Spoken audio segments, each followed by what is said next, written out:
Hey! Salut, comment vas-tu? Alors aujourd'hui je vais vous parler de l'eau, de la ressource qui s'appelle l'eau, tout simplement, ou aussi appelée or bleu, qui est une ressource vraiment importante et indispensable pour l'être humain. Voilà, je vais vous parler en gros de l'eau sous toutes ses formes, natation aussi, parce que j'ai fait de la natation, voilà, donc c'est aussi lié à l'eau, et je voulais faire cette vidéo. C'est un peu une vidéo en fait, on va dire, pour expliquer que c'est pour parler du fait que c'est une ressource rare et qu'il ne faut pas la gaspiller. C'est un peu une vidéo sensibilisation. Donc, qu'est-ce que je pourrais vous dire? Alors, je vais pas vous apprendre, je sais pas si je vous apprends. Donc, le corps humain est constitué à peu près de 70 à 80% d'eau. Donc, c'est vraiment quelque chose dont on a besoin. L'eau. Les océans composent 70% de notre planète. Alors je sais pas si vous le savez, mais je suis donc en sciences de la Terre, et en sciences de la Terre on a une partie qui s'appelle océano. Donc l'eau.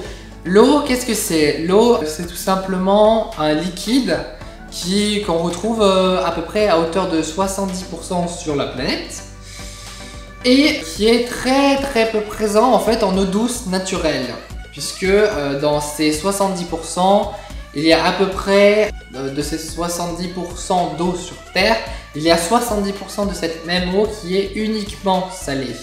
Et il faut savoir qu'en fait l'eau douce constitue seulement quelques pourcents qui sont accordés en fait à plusieurs milliards d'êtres humains.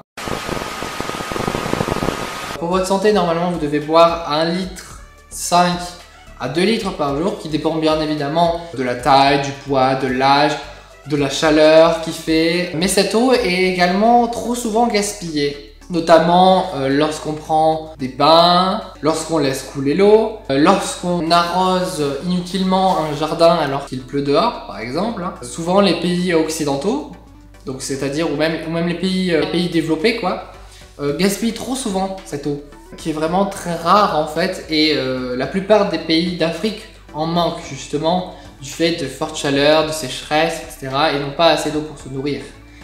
Pour survivre en fait, même assez d'eau pour survivre et pour vivre tout simplement. Voilà. Le début de cette vidéo est un petit peu une vidéo introduction pour expliquer tout simplement que l'eau c'est vraiment quelque chose, on n'a pas l'impression, on vit en France, on a l'impression que cette eau est vraiment présente partout, qu'on la retrouve facilement, etc. Alors qu'en fait, si on connaît un petit peu, on voit bien que c'est pas le cas. Je vais vous dire ça, parce que j'ai un ordi qui rame en fait, ça se voit pas, mais peut-être je vous parlerai de mon nouvel ordi plus tard. Le nombre qui va être donné pour la consommation d'eau, en fait, ça correspond tout simplement à l'eau utilisée pour les douches, pour l'arrosage. Il y a le lave-vaisselle aussi qui utilise beaucoup d'eau, la machine à laver qui utilise beaucoup d'eau, alors que certaines choses pourraient être faites à la main. Moi par exemple, chez moi, on n'a pas de lave-vaisselle, donc on fait tous les lavages à la main. Et on gaspille beaucoup moins d'eau parce qu'on coupe l'eau entre. Alors que dans un lave-vaisselle, c'est de l'eau qui tourne. Un adulte consomme environ 160 litres par jour. Sachant que par an, en fait, on utilise à peu près 54 000 litres. Plus de 50 000 litres d'eau par personne, sachant qu'en France, on est 65 000. Ça fait 3 millions de litres par an, rien que pour la France, consommés.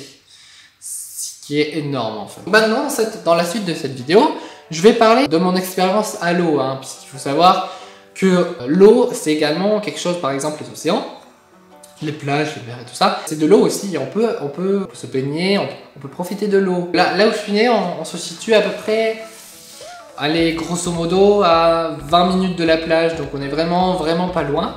Donc j'ai eu de la chance de pouvoir aller, on va dire, aussi souvent que possible à la plage. Je sais pas pourquoi, peut-être d'être né justement proche de l'océan. J'ai l'impression d'être plus connecté en fait à l'eau, et j'ai vraiment l'impression que en fait quand je suis dans l'eau, je me sens bien. Je sais pas comment expliquer comme sensation, mais on se sent bien quand on est dans l'eau. Ça a des vertus thérapeutiques aussi l'eau, si vous ne le savez pas, ça peut guérir, ça soulage, une espèce de sensation de légèreté, c'est pas vraiment explicable. Et donc comme j'habite pas loin de la plage, moi j'adore aller dans l'eau, même si elle est froide, elle est un peu froide ici, l'eau. Bah c'est pas la Méditerranée, l'océan Atlantique, oui, parce que je suis proche de l'océan Atlantique, alors si vous savez pas, mais Bordeaux c'est l'océan Atlantique, c'est pas la Méditerranée. Pas au-delà de... c'est relativement froid, voilà. J'aimais tellement en fait cette eau, et puis j'ai pas vraiment eu le choix aussi à un moment dans ma vie. Je l'ai expliqué dans une autre vidéo, il me semble que j'ai grandi très vite et d'un coup en fait. Donc j'avais une espèce de début de scoliose, on va dire, voilà. Et donc j'ai dû faire pendant 2 ans de la natation.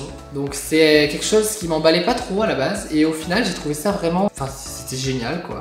C'était génial, je sais pas... On nageait, sensation d'être pendant 1 heure, vraiment pendant 1 heure complète, immergé à 100% dans l'eau. J'adore également plonger, c'est un truc que j'ai jamais fait de la plongée, hein, par contre, j'ai jamais fait de plongée, mais peut-être un truc que j'essaierai parce que j'aime beaucoup plonger avec des palmes hein, et un tuba. Pas le faire ici en Atlantique, c'est assez compliqué parce que les vagues sont très importantes. Et l'eau est très trouble, donc faire de la plongée c'est pas vraiment possible. Par contre, quand on va en Méditerranée, où là c'est possible parce que l'eau est plus transparente. Et voilà, donc j'ai fait de la natation pendant 2 ans. J'ai appris bien sûr toutes les nages, donc la brasse, le dos crawlé, le crawl, comme ça là. Voilà. Mais je pense que beaucoup de personnes aiment aller à la plage. Hein. Je me demande si c'est pas lié en fait à ce qu'on est. C'est-à-dire que comme on est beaucoup composé d'eau, l'eau, c'est un peu notre source première, c'est la source première qui constitue le corps. Donc, se retrouver dans l'eau, c'est un petit peu comme si on se retrouvait dans un état, avec un état de nature ou un état primitif. Je vais expliquer aussi pourquoi j'ai arrêté la natation. Donc, en fait, j'ai arrêté la natation principalement parce que, certes, nager c'est bien, mais cette sensation en fait de nager librement est bien meilleure que quand on est obligé de nager en fait. Moi je préfère nager, mais choisir comment nager, pas être imposé de nager ou être obligé de respecter un temps, de faire un chrono, parce qu'on avait aussi des espèces de sprints. Donc voilà, c'est fini pour cette vidéo. Donc j'ai parlé pendant quelques minutes tout simplement de l'eau, de la ressource naturelle, la ressource primaire de notre planète et de notre corps. Si la vidéo vous a plu, ou si vous avez des commentaires à me dire, ou des choses à votre propre expérience, des choses à dire, etc., vous pouvez me le dire en commentaire. Puis sinon, si vous voulez voir d'autres vidéos dans lesquelles, je sais pas, moi je vais parler, j'ai fait une vidéo où je parle de TOEIC, j'ai fait une vidéo où je parlais de ma perte de poids par exemple, ou tout simplement des vidéos où, je sais pas, moi je chante, j'explique des trucs sur la musique, voilà. Vous pouvez me retrouver juste là, et retrouver ma dernière vidéo par là aussi également. Je vous dis à la prochaine fois, et puis voilà, salut, à plus!